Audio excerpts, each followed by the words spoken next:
Well, I don't know. I'm just I'm happy I'm not knocked out or anything. So I'll say I'll be better the next one. After 15 years away, it's rare we see someone look as sharp as you did. It's very impressive that you were able to take so long away and still look that good. What do you attribute that to? Was that your training? Was that your sparring? Was that your mentality? It's my mentality, but my trainers and my sparring partners kicked my ass so bad. And I'll never call a fighter a bum again. I took my youth for granted. And then this actual event made me find out what I really was made out of because they really beat me to death. You're known as a boxing expert. What did you think you did right in the fight, and what do you think maybe you could work on in the future? I could have done everything better. Everything I was doing, I could have done it better. So God willing, I'll be better than the next exhibition. Roy said you caught him with a left a hook to the body and an uppercut. Those are the two that really stung him. Did you feel that you got him? Well, he was very smart and very difficult to hit him with a solid punch. And if I did catch him with a good punch, he played possum really well. He didn't let me know I hurt him or anything.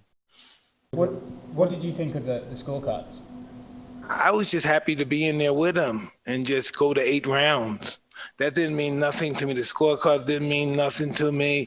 The lack of fans didn't make anything of it. I was just happy to go to distance because I was used to doing it with the 3-minute round. So I said, why not just go to distance? Everybody know I can knock somebody out if I did.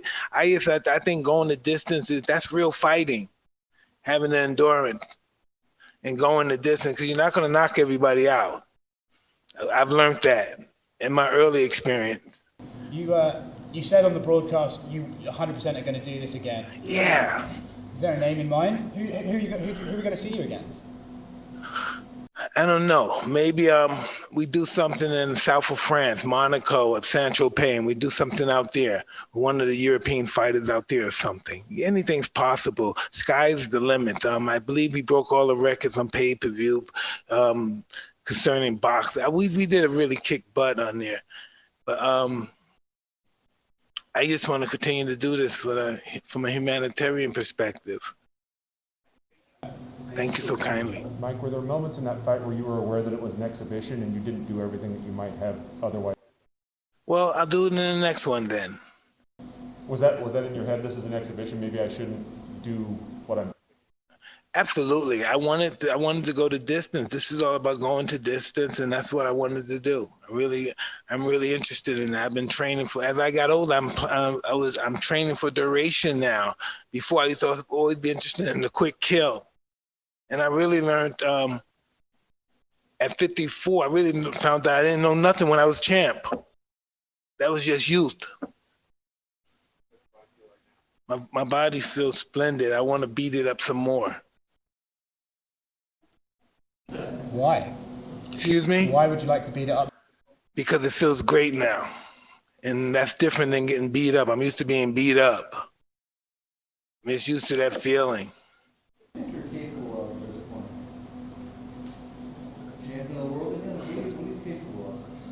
I'm capable of helping a lot of people less fortunate than myself.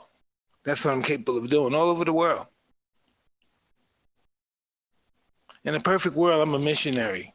In a perfect world. So inspiring about what you're doing in the ring. Well, what I'm doing in the ring, I realize is a gift not only for myself. Before it was all about me and the hot chick and the nice car and the planes and the boats, and it doesn't do it for me anymore. So I went another way. I help somebody else, I guess, right? Because I don't get into that no more. I like my pigeons and my fancy clothes, but other than that, I don't want anything out of life. It's not a trip, my pigeon and my clothes. And, of course, my children and my wife, but it's my pigeon and my clothes. My pigeon and my clothes and my joint. Ain't that something, my joint? Have you already had a joint? Yeah, absolutely, coming down. Yeah, well, listen, I can't stop smoking. I smoked during fights. I used to have to smoke. I'm sorry, I'm a smoker. Did you have any marijuana leading up to the training of this fight? I smoke every day. I never stop smoking. Did you have one right before the fight? Absolutely, yes. What how does the marijuana effect help you into the fight? It's just who I am. It has no effect on me from a negative standpoint. It's just what I do and who I am and how I'm going to die. There's no explanation. There's no beginning. There's no end. Pain a little bit that you might have felt? No, it just numbs me. It doesn't numb the pain. You said you want to help other people, but doing it at the sacrifice of your own health at the age of 54, taking punches to the head, do you think that's a good idea? But that's what it's all about. I've done everything for myself. So what happens if I die? No, really, what happens? I may begin to live when I die. No one knows what dying's like. It has to be beautiful. Dying can't be bad because living is great. So dying has to be something special. Your legacy in this sport is unique and it's beloved. You're one of the most beloved figures in the history of boxing. Before this fight, was there pressure on you thinking, man, if I go out there and I don't look great, perhaps I might hurt my past? Or did you feel just so confident in yourself that never entered your mind? Wow, I never asked me that. The thought of failure never creeped in my mind. That failure, I don't know. Damn. That was a hell of a question. No, in a way of, how do I answer that question? I never think of God, forgive me, God, I always think of myself as grandeur. I always think of myself as, a roaring gladiator like Alexander the Great. I feel like I'm a ruler when I'm in my mind thinking about accomplishing something. I think nothing's impossible to somebody who tries. So I never think about failure in that perspective. I think about failing, but not in that perspective. I guess in that way you've answered the question. The pressure doesn't get you. You don't allow it to get to you because you don't think of it at all.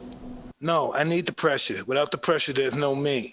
Without the pressure, I don't have the guts to say, hey, I'm gonna fight this guy. I have to have the pressure. Anything that I'm afraid to do, I do it. When I was young, when I was afraid to ask out a beautiful girl or a girl, whoever, I would do it. Even if she was saying no, I would just do it just because I was afraid to do it. And that's just how I live my life. I live to be humbled. Do you think that's something people could learn from? Do the things you're scared of because it pushes you to succeed more? I don't think succeed from a material standpoint is an inside job. It's just an inside job. The more you're comfortable with you, the more you be comfortable with death. And the more comfortable you are with death, the more at peace you are with yourself. Years, hearing Michael Buffer say your name for the first time in 15 years, getting in a fight, taking punches, what was it like? What kind of memories did it bring up? What were you thinking? I didn't have any memories. I just knew I belonged here. This is where I belong. I never once, even when my first day sparring, and I got my rib crack, and a guy was just smashing my jaw. I never once said, "What the hell am I doing here? Am I crazy?" I just said, "Wow, I'm in the right place." You know, I said, "I'm in the right place." Emotional in the ring before the fight. I mean, looking at tears, what was happening for you? Excuse me, will you say that again? It appeared that you might have been getting emotional before the fight began. When you got in the ring, was there an emotional moment for you? Was something happening before the fight began? I don't know. I was just happy to be in there. I was just happy to be in there. I never think of myself as old. I think of myself as energy. I never say some 54-year-old guy, because some 54-year-old guy is going to come to the ring. I always say some energy is coming to the ring. I never think of my age. Because listen, before Julius Caesar, he told us that 365 days is a year. So we don't really know how old we are. So the energy makes us as old as we want to be. Without being, what's that thing again when you're an old guy and you drive a little young guy sports car? What's that mean? My wife always says I'm that way. Midlife crisis, yeah. I don't think it's a midlife crisis with me. I just think it's my ego, and my ego tells me to do things that I'm afraid to do. Mike, what were you most afraid of heading into this match? Just getting my ass kicked. My nose hurt right now, yeah. Very happy I did this. I will do it again. Talk us briefly about Legends Only League. What more do you want to see come out of this? Well, listen, whatever I want to see come out of it, what I anticipate seeing is really almost there. We're going to take this place. The sky's the limit with this place. We have so many great legends that are so, it's just an array of them that's so interested in jumping on board and being involved with this program. How many year can you do? Listen, I had 15 fights in 1 year. So let's just try to work on closer to that. It has to be competitive where it's constant, no one can get out of shape because everybody's fighting. You know, it'll be consistent. I would like to have once every 2 months, my personal opinion. I would like to have one fight every 2 months. You said that you couldn't walk for a few days. The first time I ever did Mitch, when y'all saw that and I got these 2 billion impressions, after that I was in the bed for a couple of days. I couldn't get up. I had sciatica. Can you believe that combination gave me sciatica? What's going to happen tomorrow? Excuse me? What's going to happen tomorrow when you wake up? I'm going to work out. It become my lifestyle now. I'm never going to be that guy, you know, I don't know, Fat Mike again and stuff, Cokehead Mike. I ain't going to be that guy no more. Heavyweight champions who are watching the fight today thinking, oh, I can take Mike. What's the message you got for them? Well, they probably could take me now, but can they take me 10 fights later after I have 10 fights? 10 exhibitions, please forgive me. And then maybe after that, maybe we can exhibition. The people who are saying what you're saying, maybe we can have exhibition probably after 10 more of these that I have. Were you frustrated at any point that you had to go with that exhibition narrative? No, I wanted the exhibition narrative because from that perspective, I could work my charity better than being in professional fights and I'm fighting for my life and I want the belt and this and that and there's pressure on me. There's no pressure. My only pressure is that I won't have enough product to help the people who need to be helped in this particular situation, that is. Any other questions? With the charities, is there a specific group or two that you're... Just grassroots charities, friends of mine that's holding down the community, involved with stopping the killing and stopping the crime. And those are the guys that I'm involved with that want to help the youth, the next generation. And we don't want to lose the next generation to drugs and pandemics and everything. We have pride in our community, which is Brownsville, Brooklyn, and just Brooklyn in general, you know, and just anybody. We have charities in Newport Beach. It's just we're doing a lot. We're doing a lot with little stuff. And so me doing these exhibitions and receiving things, that helps. That really helps. When you woke up this morning, what was going through your mind? I didn't wake up. I didn't sleep last night. No. No sleep. What are you doing all night? I'm just one of those scary guys. I don't sleep when I'm involved with the competitive stuff. You talked yesterday, you had some jitters before the weigh-in. You were kind of prancing around a little bit. Did you go back to the old Mike Tyson? The old Mike Tyson no longer exists.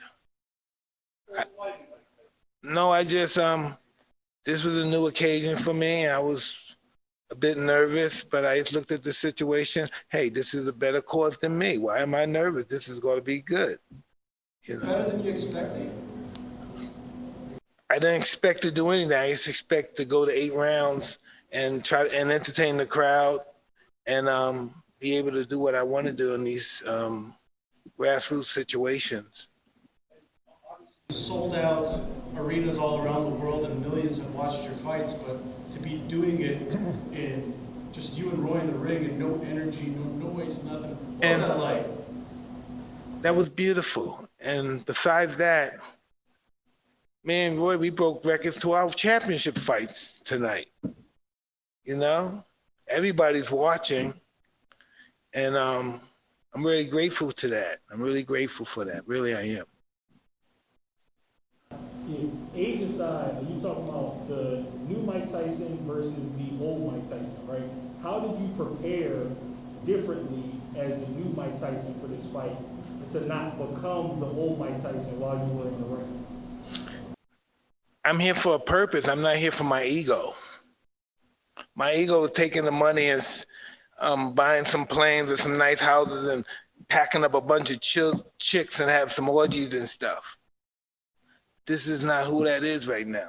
That guy was just somebody that had to be, eventually, he was a platform to become me. What kind of advice did you give to the younger guys on the card that, I mean, you're a hero. You and Roy are the heroes and who they want to become as legends. So what type of advice did you give them being on a stage, millions of people watching all over the world? Informing them that they deserve this opportunity that they have and to make the best of it. Listen, Luca, what's his name, Paul? Jake Paul got 4 million subscribers that follow him. Can you imagine that? I didn't know he existed until excuse me? You heard that? He got 25 million. I didn't know he existed till my son wanted to fight him one day. I said, who you gonna fight? This guy? Come on. And he was a big star. Everybody knows who he is, and I'm so happy that he joined on the bandwagon with me and Roy. How do you feel about YouTube fighters, Mike? Do you think they belong in sport? The Queen's, the mark in boxing, the sport you love so much. Well, listen, my ego says so many things, but my reality is they help boxing so much. Boxing owe these guys some kind of. They owe these YouTube boxers some kind of, respect. They should give them some belts because these guys make boxing alive. Boxing was pretty much a dying sport. UFC was kicking our butt. And now we got these YouTube boxers. Boxing has been 25 million views. Boxing's going back thanks to the YouTube boxers. So the more they fight, the better it is for the sport, you think? I believe the more anyone boxes, the bigger it is for the sport. Because boxing took a couple of beatings since the UFC's been around. Mayweather recently said boxing has too many belts. They're talking about the sanctioning boxing. What does boxing need to do to get better with the sport? Boxing never have too many belts because every time there's a championship fight, that's more money for the fighter. So there's never enough belts, So just say there's one champion. He got 10 guys. How long do you think he's going to go through these 10 guys? Plus, they got to fight each other and take each other out. So listen, he's really no fights. So it's good to have 3 champions, and every time there's a fight, the commission, everybody can get paid their money, their percentage or whatever they charge. And it's beautiful. Everybody makes money. That's what this business is about, money. It's not about ego. Hey, I don't like him and who he's with, so I'm not going to fight him. If he's your friend, you'll fight, you'll make each other money. How do you guys be friends and you're both fighters and one guy's the big star and you're hardly eating and he say he's your friend? That's what fighters did in the old time. They fight each other and make each other money and help each other. That's what it should be like now. I shouldn't say I'm not gonna fight him because I don't like his promoter. It seems like you're doing now by obviously giving someone like Roy Jones a chance. Obviously, you said something interesting, how you used to celebrate wildly with orgies and all these other things. How are you going to celebrate tonight? Hey, listen, I'm an old ass guy when it comes to that stuff. I don't have no energy for that no more. I'm just with the wife and kids. You mentioned YouTubers and UFC. Did you see Jake Paul called out Conor McGregor? And that is beautiful. Jake Paul, him and his brother, man, they're a God gift to YouTube boxers. Boxing should just give them a belt. Because these guys have brought boxing back to life. And I know it's hard to believe, but these guys brought it back. 25 million views to see this guy with some gloves on to fight any guy. He fought Nate Robinson tonight, right? Oh, God. I like Nate, too. I didn't like to see the knockout. Do you want to keep the Legends Only League strictly about boxing, or are you open to like MMA? No way, man. We're gonna do whatever any legend wants to do. Jerry Rice, any McEnroe and his brother, they still feel they can play. Anybody that anyone said, hey, you retired, you're no good no more, but you still got it. You're still beautiful. Jerry Rice got it. I got it. You know what I mean? Guys like Tom Brady, they could play forever. You know, that's just the way it is. You know what I mean? People still want to, even if we're not as fast as we used to be, because this is how Legends Only League got into existence. I'm watching Jerry Rice. I don't know what it is, Beyond the Glory, whatever it is. And this guy, he runs the 5.4, something to that extent. I don't know the football. So he's like a few seconds off that, so he can't play no more. Wow, can you believe this man? He's a few seconds off his world best record, so that means you're no good. You can't play no more. But there's guys that want to see him run more than they want to see the guy that plays his position now on a team he lost, he didn't make. So what's that mean? We can't watch Jerry no more? Really, we can't watch Jerry no more just because he's a few seconds slower. So I think Jerry Rice, he could find a bunch of friends that are like him in shape, and they stayed in shape, and they still have their speed, and they could have opened up an organization, a commission, and they could do it in tennis. But I guess race car, you could do that at any age, but still, you know, there'd be other sports. So is your goal to fill a void within sports, or is it to do things differently than you saw done during your? Well, this is all I have to say about that, brother. You know, you saw tonight, no boxing promoter was involved. You know, and that's why if we had tennis and people came to see the Legends Only tennis, your guys, we have different rules. You could break your tennis rep, you could talk crap to the other guy. This is called freestyle. And I think that is good because some of the restrictions really suffocate the athletes. And they can't express their feelings, so they can't play at the highest potential that they normally play because of the restrictions of the rules. Mike, 34 years ago, this week, you became the youngest heavyweight champion of all time. And today, you fought in front of an entirely new audience, new fan base. For those who saw you fight for the first time live tonight, what is the message you want to give them as to who Mike Tyson is today? I can't tell you who Mike Tyson is because I'm only 54 years old. And if I'm 54 years old and I can tell you everything about me and I know who I am, I'm very limited in my thinking. So I don't know really that much. I just want to be who I am. I like who I am. I never liked who I was before. I like who I am now. Vander, I saw him interviewed the other day saying that he wishes he'd been in the ring tonight, not Roy. He wanted a shot at you. How do you feel about that possibility, just about Vander and Vander? I don't know. Maybe Evander needs to talk to me because every time my business associates talk to his business associate, it doesn't turn out well, you know? So I don't know if these guys really, if you could see what we made tonight, if these guys really cared about the welfare of Evander, they would have had this fight with Evander. Or maybe we could do another, but whoever he's with is handling it totally wrong. What do you think he'll make tonight? Excuse me? What do you think he'll make tonight? What does this fight gross tonight? I know nothing about the gross. That's not my department. That's never been my department. I just know about the people in the crowds and the viewers and all that stuff. I don't know. You'll find that out before me, I'm sure. Any other questions? Thank you so much. It's really my pleasure. Thank you.